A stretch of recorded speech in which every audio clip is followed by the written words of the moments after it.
Daniel Carpenter. I'm the group leader for Group 2, and today I'll be presenting the bomb calorimeter experiment that we'll be conducting next Monday.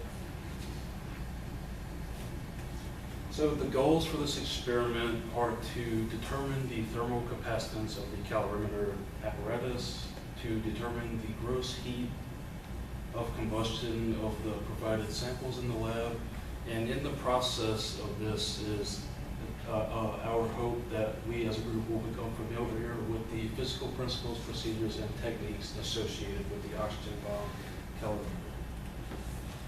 So the background, what is a bomb calorimeter? What's its purpose? The main purpose is to measure the heat released from the combustion of a solid or a liquid substance. Calorimeters are also used to analyze the products of the combustion reaction. A couple examples of real-world applications for calorimeters would be in something like fuel analysis. Several fuels like coal have to be up to certain regulatory standards, and bomb calorimeters are used to test these samples for energy content and essentially finding their efficiencies.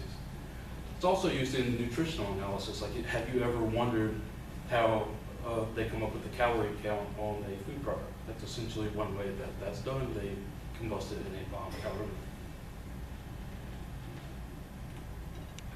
So how does it work? The governing principle behind the bomb calorimeter is essentially just the first law of thermodynamics. You have here Q equals MC delta T, with Q being the heat of combustion for the fuel and of the ignition wire, which is important to take into account. And with MCV, that's the mass times the specific heat of the sample, and together that makes the thermal capacitance of the calorimeter. And delta T is just the temperature rise in the water. And there I have the general form of the first law, and below that the form specific to this experiment. So an overview of the process that goes on in the calorimeter. The fuel held in the crucible is ignited by electricity through the electrode, and then that causes the combustion reaction in the substance, releasing the heat that was stored in the chemical bonds in the substance. Heat inside the bomb is then transferred to the water by conduction through the steel on the bomb, and the resulting rise in the temperature of the water will be used to calculate either the thermal capacitance or the heat release from the combustion reaction. So here's the apparatus. This is just an image pulled from the lab manual. It's a cross-sectional overview of the bomb calorimeter showing the bomb, which is right here, and that's made of stainless steel. It's submerged in water. Here we have the thermocouple, which will send temperature readings to the DAC. Here's a stirring rod, and that's essentially used to ensure that we maintain even temperature distribution throughout the water. And it's all being held in a bucket inside of the power apparatus. Another image taken from the manual. This is a up-close cross-section of the bomb itself, and as we'll see here, we have the electrodes which transmit electrical energy to the ignition wire, which is then used to ignite the sample which is in the crucible.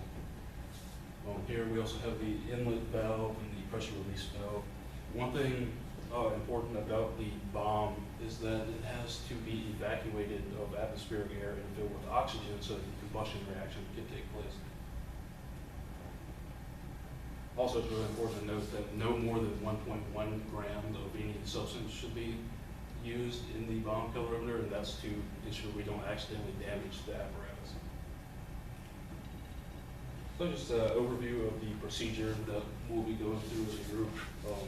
It will take 3 of us working consecutively to assemble the apparatus and go through the steps in the manual. Once we've got everything set up, we'll begin logging data by initially taking 2 minutes of room temperature data. Once those 2 minutes are up, we will ignite the fuel and record the data for several minutes until equilibrium is achieved in the system. Data will be recorded and saved, and then we will repeat the experiment with an unknown fuel to us given by the lab instructor, and then we will use that data to determine the heat of combustion of the substance.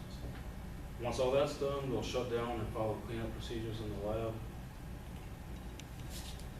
So some of the predicted outcomes, I calculated assuming that we're going to have 2 kilograms of water and 3 kilograms of the stainless steel bomb. And that comes out to be with a thermal capacitance of the calorimeter of about 10 kilojoules per degree Celsius.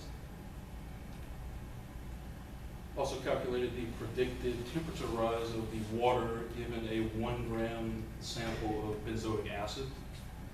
And in my calculations, I came out that the temperature rise should be about 2.67 degrees Celsius.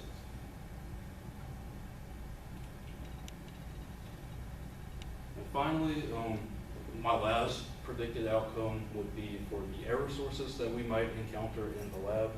A couple things I thought that might affect our outcome would be resolution error, sort of measuring equipment. There's no way we can get exactly 1 gram of any sample perfectly or exactly 2 kilograms of water.